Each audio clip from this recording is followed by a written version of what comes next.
Salut à tous, j'espère que vous allez bien en cette magnifique journée d'ATH pour le Bitcoin, parce que oui, Bitcoin vient de franchir un nouvel ATH. Donc c'est magnifique, on est sur une journée historique, et le plus fou dans tout ça, c'est que personne n'en parle. Donc comme je vous l'ai dit la semaine dernière, on a bien eu cette évolution en escalier, avec petit à petit des phases d'accumulation qui se sont succédées et qui se sont clôturées par des poussées à la hausse, et actuellement on est en train de connaître la poussée à la hausse qui nous fait atteindre notre ATH. Donc pour ceux qui ont vu mes deux précédentes vidéos de la semaine dernière, je vous disais que cette semaine on pouvait atteindre un ATH et c'est exactement ce qui s'est passé. On a atteint un ATH et l'objectif que je me suis fixé moi personnellement, c'est les 114 000 dollars, en tout cas pour l'instant. Et pourquoi les 114 000 dollars? Tout simplement parce qu'on est sur une tendance haussière depuis maintenant très longtemps et depuis finalement les anciens ATH. Alors je vais me mettre en hebdomadaire pour vous le montrer. Et en gros, vous voyez que sur la courbe d'évolution de Bitcoin, on a l'ATH de 2017, les deux ATH de 2021 et l'ATH qu'on a connu dernièrement. Donc tout ça mis bout à bout nous fait une tendance haussière qui me permet de dire qu'en fait le prochain objectif pour moi serait les 114 000 dollars. Alors attention, je ne dis pas que c'est l'objectif final pour ce bull run, je dis juste que c'est un objectif qui me permettra de prendre quand même une part de mes profits, notamment sur Bitcoin. Et pourquoi je dis notamment sur Bitcoin? Tout simplement parce que ce que j'estime et que je pense qu'il risque d'arriver, c'est que une fois que Bitcoin aura bien évolué à la hausse, aura explosé son ATH, etc., eh bien toutes les liquidités qui ont été sur Bitcoin vont basculer sur les altcoins.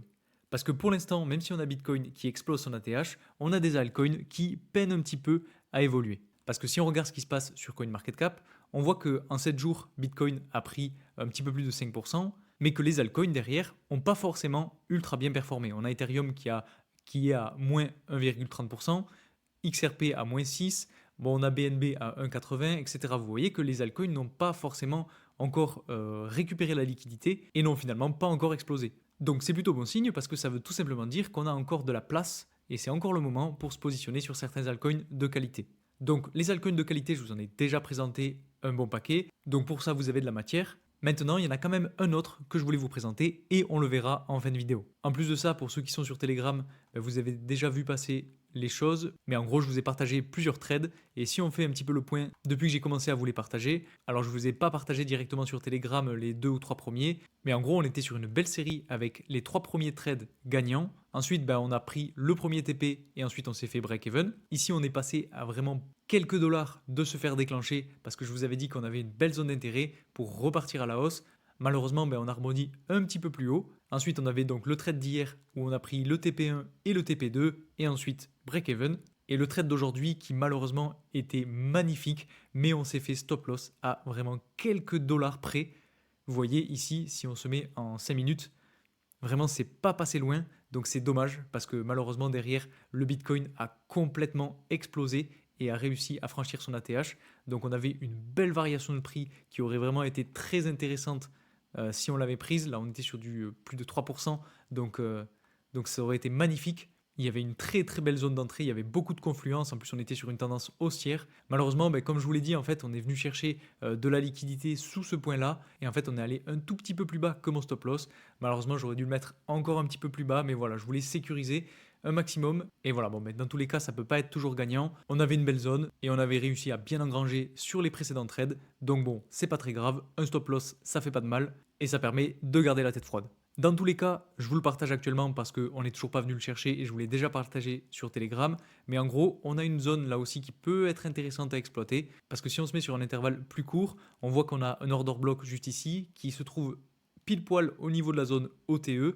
Donc la zone OTE, en gros pour vous expliquer, c'est la zone qui est située entre les 0,786 et les 0,618 de Fibonacci. D'ailleurs, je vais même vous faire l'analyse en direct si vous le souhaitez. Donc je vais tout supprimer comme ça, ce sera plus simple. Voilà, donc actuellement, on a eu une belle évolution à la hausse du prix. Donc pour le coup, on va essayer de se positionner sur un retracement parce qu'en fait, on est sur une tendance haussière pour le Bitcoin. Donc l'objectif, c'est de suivre la tendance et de se positionner à la hausse. Donc pour ça, on va juste ici chercher le retracement de Fibonacci. On se met sur le point bas et si vous voulez vous mettre exactement au point bas, vous avez juste à cliquer ici, donc sur l'aimant, et vous cliquez sur votre retracement. Et là, il vous met pile sur la mèche du dernier plus haut et du dernier plus bas. Donc vous allez du point bas au point haut et vous avez juste ici vos 0,786 et 0,618 de Fibonacci. D'ailleurs, pour les réglages, si ça vous intéresse, je vous les mets juste ici. Vous avez juste à faire pause sur la vidéo et vous prenez les mêmes que moi. Donc voilà, vous avez les configurations. Maintenant, vous avez juste à tracer votre première zone qui est donc la zone OTE et qui se trouvera entre les 0,618 et les 0,786 de Fibonacci. Donc là, on va l'étendre parce que le prix est juste ici. Voilà. On met donc notre zone OTE, on peut supprimer ça maintenant, on n'en a plus besoin. Ensuite, ce qu'on voit, c'est qu'on a des order blocks. Alors, les order blocks, en gros, c'est des petits retracements dans les tendances haussières.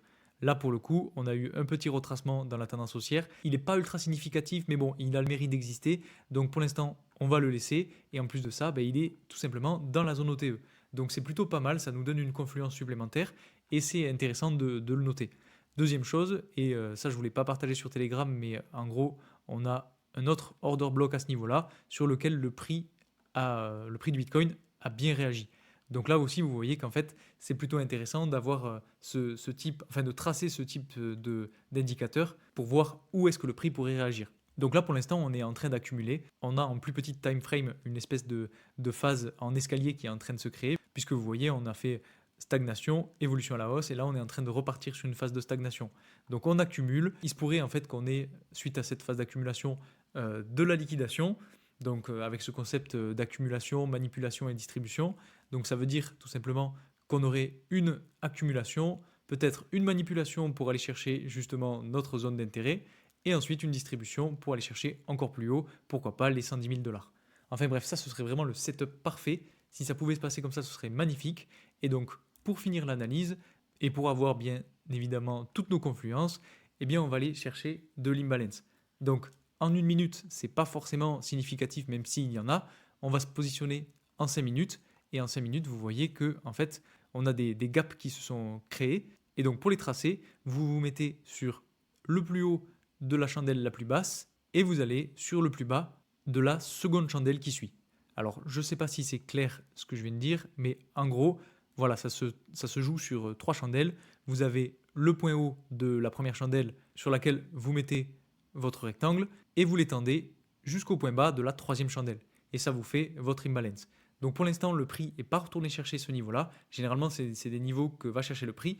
Là, pour le coup, on a eu du rebond parce que tout simplement, on avait à la fois de l'imbalance sur ce niveau-là et en plus de ça, on avait l'order block. Donc c'était assez intéressant de se positionner, même si pour le coup, on n'avait pas de zone OTE et c'était pas non plus l'un des meilleurs setups. Enfin bref, c'est pour ça que je vous ai partagé sur Telegram cette zone-là et je vous ai dit qu'en gros, ça pouvait être intéressant que si le prix retournait chercher ce niveau-là, de tout simplement se positionner. Pour l'instant, ce n'est pas vraiment le cas. On a quand même un prix qui est en train de latéraliser, enfin qui fait une accumulation. Donc on peut le noter comme ça, voilà. Je vais le laisser comme ça pour l'instant. Peut-être que je pourrais le mettre un petit peu plus bas. Voilà, comme ça ce sera plus simple. Et donc moi, ce que j'aimerais bien qu'il se passe, donc là on est sur des très petites time frames, on est en 5 minutes, donc ça veut dire que les chandelles représentent 5 minutes. Mais en gros, ce que j'aimerais bien qu'il se passe, c'est qu'on ait peut-être une continuation de l'accumulation. On vient chercher notre zone d'intérêt et ensuite on repart tranquillement à la hausse. Donc c'est pas dit qu'on aille chercher cette zone, hein. S'il faut, on va complètement exploser d'ici quelques minutes et on va repartir chercher de nouveaux sommets historiques encore plus hauts sans aller chercher malheureusement notre zone. Ça c'est ce qui est arrivé la dernière fois, ce que je vous disais justement quand on était à ce niveau-là. Donc malheureusement on n'est pas venu chercher notre zone et on est reparti à la hausse quand même. Donc ça peut arriver, hein. Honnêtement c'est possible parce que généralement le prix retourne chercher ces zones, mais des fois il arrive tout simplement qu'on ne vienne pas chercher ces zones-là et que le train parte sans nous. Enfin bref, dans tous les cas, c'est des zones qui sont intéressantes à exploiter. On voit aussi qu'en 5 minutes, on a quand même un order block qui est intéressant juste à ce niveau-là. Donc on va quand même le tracer. Et en plus de ça, si on se met sur les Fibonacci, pourquoi pas sur toute cette zone-là, on a aussi, vous voyez, ça tombe pile poil. Je ne l'avais pas faite, mais pour le coup, ça peut être aussi intéressant de se positionner dans cette zone-là. Donc si on a une correction sur Bitcoin, on peut s'attendre à ce que le prix vienne chercher soit ce niveau-là, soit ce niveau-là. Dans tous les cas, si vous vous positionnez, je pense que l'objectif sera de mettre un stop loss en dessous de ce point-là, donc c'est-à-dire sur les 106 900, voire 106 850. Donc voilà pour Bitcoin. Maintenant, si on passe rapidement à Ethereum, donc là on va se mettre sur des chandelles journalières et pas hebdomadaires. Donc vous voyez que je vous avais tracé la dernière fois l'évolution à la hausse que pouvait avoir Ethereum. Bon, pour l'instant, on est toujours sur cette phase d'accumulation. On est en train de galérer à passer justement cet order block que je vous avais tracé la semaine dernière. Mais on a quand même des signes qui sont assez intéressants en journalier. Vous voyez, on a les chandelles du 18 et du 19 qui sont plutôt intéressantes, avec des mèches vers le bas qui sont assez grandes, donc c'est plutôt intéressant, ça montre que le prix pousse à la hausse. Et donc comme je vous l'ai dit tout à l'heure, lorsque l'évolution à la hausse sur Bitcoin va diminuer, ralentir, eh bien c'est à ce moment-là que la liquidité va basculer sur les altcoins et c'est là que Ethereum va pouvoir péter, que Solana va pouvoir péter, etc. Que tout le top 10 va pouvoir péter avant que les plus petites market cap prennent le relais. Donc c'est pour ça que je vous dis qu'on a encore un petit peu de temps, hein, même si on a Bitcoin qui casse un ATH, qu'on a des bonnes nouvelles, etc. Je pense que c'est toujours le temps de se positionner. Donc sur Ethereum, honnêtement, je reste sur le même avis. Alors peut-être que du coup, je vais décaler un petit peu l'analyse. Voilà, on reste toujours sur le même objectif. Pour moi, on risque d'arriver dans cette zone OTE, même si, attention, encore une fois, la zone OTE, elle est tracée sur du journalier, donc très très approximatif. Mais pour le coup, ça reste une zone qui peut être intéressante à aller chercher. Honnêtement, bah, je vois pas Ethereum ne pas surperformer suite à ce type d'évolution de Bitcoin. Parce que même si ces derniers temps Ethereum a un petit peu galéré, bah, honnêtement, ça reste quand même le numéro 2 sur l'écosystème. C'est un projet solide qui est connu, qui est reconnu. En plus, la mise à jour Spectra s'est hyper bien passée, donc il y a beaucoup de bonnes nouvelles qui font que, honnêtement, je pense que Ethereum risque d'exploser dans les prochains jours, voire même les prochaines semaines. Si on regarde rapidement la dominance du Bitcoin, c'est vrai que je ne l'avais pas regardé. Pour le coup, elle a repris un petit peu d'élan, donc c'est normal, on vient de casser la TH. On a Bitcoin qui surperforme le marché ces derniers temps. Mais bon, c'est quand même pas non plus ultra significatif. On est, je pense, selon moi, entré dans une phase baissière sur la dominance du Bitcoin. Ce serait en fait la logique des choses pour la suite du marché, de voir un Bitcoin s'essouffler petit à petit et de voir les altcoins surperformer le marché. Et justement, si on regarde aux heures, bon, ben, je pense que là, on risque d'avoir, voilà, c'est exactement ça. On a une reprise à la hausse. Donc là, pour le coup, on est en journalier. On est toujours sur une belle tendance haussière depuis que, en fait, on est venu casser la tendance baissière. Donc là, très très bon signe pour les altcoins. Alors, aux heures d'ailleurs, je ne l'ai pas dit, mais ça correspond en fait à la capitalisation boursière totale de toutes les crypto-monnaies, hormis le top 10. Donc ça veut dire tous les petits altcoins, entre guillemets. Et si on regarde le total 3, on a un petit peu la même chose. Et justement, alors c'est vrai que pour le coup, j'avais tracé la zone OTE et l'order block. Alors, je ne sais plus en quelle unité de temps c'était, mais en tout cas, alors attendez, parce que là, j'ai agrandi ça, voilà. Mais en tout cas, on est bien venu chercher la zone OTE et on a rebondi dedans.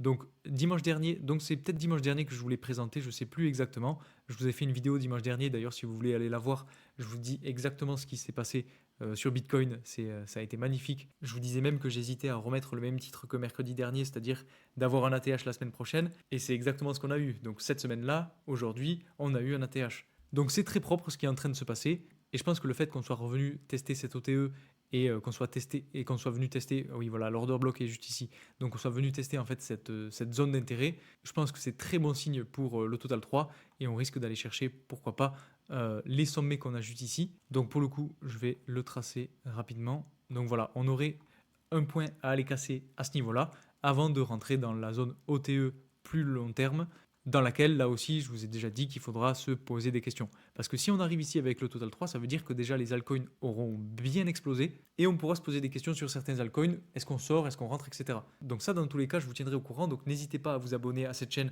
et à aller nous rejoindre sur Telegram si vous voulez avoir toutes les infos en direct. Maintenant, l'altcoin dont je voulais vous parler aujourd'hui, c'est le Kaspa.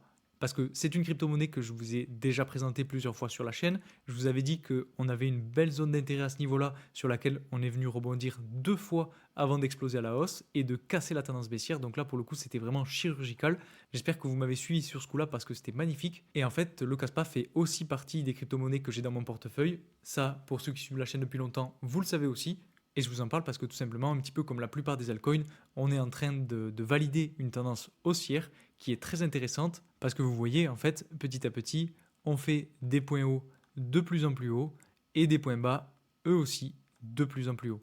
Et justement, actuellement, on est sur un potentiel point bas sur le Kaspa en journalier. Alors si on fait justement l'analyse, pourquoi pas, pour essayer de voir où sont nos zones d'intérêt, on voit qu'on a notre zone OTE qui a été touchée avec la mèche de lundi 19 mai. Donc là, pour le coup, c'était plutôt intéressant. En plus, je vous avais tracé du coup un ancien niveau de support, vous voyez, un niveau de support très très propre, qui justement a quasiment été touché et qui était dans la zone OTE. Donc là, ça faisait une confluence de plus. Et en plus de ça, on avait de l'imbalance. Donc là, on est quand même sur du journalier, donc il faut faire attention. Mais c'est quand même assez significatif puisque on vient rebondir sur des zones très intéressantes. Alors attention, je ne dis pas qu'on a fait le dernier point bas sur cette phase haussière, mais je dis juste que là, actuellement, on est venu chercher ce point-là et que ça peut être intéressant pour la suite parce que ça voudrait dire que finalement, le prochain objectif, ce serait les 0,14 dollars sur la crypto-monnaie Caspa. Et si on essaye de tracer donc les Fibonacci sur toute la phase baissière, on aurait justement une zone OTE pile poil sur le niveau de résistance que j'avais tracé juste ici, autour de 0,14 dollars. Donc voilà, ce serait l'un des premiers objectifs sur le Caspa, en tout cas depuis ce point-là, depuis le point actuel. Mais honnêtement, moi personnellement, cette crypto-monnaie-là, je vais la garder dans mon portefeuille pour du long terme, et c'est tout simplement pour ça que je vous en parle aujourd'hui. Donc voilà, je vais m'arrêter là pour aujourd'hui. J'espère que cette vidéo vous aura plu. Si c'est le cas, n'hésitez pas à mettre un like sur cette vidéo. Si toutes les personnes qui regardent cette vidéo mettent un like, ce serait vraiment magnifique parce que ça aide à faire grandir la chaîne. Ça montre aussi que vous aimez ce type d'analyse. Et puis surtout, n'hésitez pas à me dire si vous voulez que je continue à vous partager ce type de trade que je vous ai partagé depuis maintenant quelques semaines. Parce que c'est vrai que pour l'instant, on est sur un bon ratio. Si on compte rapidement, on est sur 1, 2, 3, 4, 5 et 6 trades, dont un stop loss. Donc ça veut dire qu'on a 5 trades gagnants pour un perdant. Donc c'est plutôt pas mal comme ratio. Maintenant, bien évidemment, j'applique ma stratégie. On verra bien ce que ça va donner. Si on regarde ce qui se passe sur Bitcoin depuis que je vous en ai parlé, on est toujours en train d'accumuler et on n'est pas venu chercher notre zone pour l'instant. Donc on va voir ce que ça va donner dans les prochaines heures, peut-être même les prochaines minutes. Dans tous les cas, je vous tiendrai informé sur Telegram. Donc n'hésitez pas, pour ceux qui n'ont pas encore rejoint le groupe, à rejoindre le groupe. Je vous partage tout ça gratuitement sur YouTube, sur Telegram. Il y a zéro frais d'inscription, il n'y a rien du tout, c'est vraiment gratuit. Je vous partage ça par pur plaisir. Donc encore une fois, le seul truc que je vous demande, c'est de mettre un like sur cette vidéo, peut-être un petit commentaire. Ça donne de la force pour continuer, ça aide au référencement de cette vidéo. Donc un grand merci à tous ceux qui le feront. Et moi je vous dis à très vite pour une nouvelle vidéo. Salut!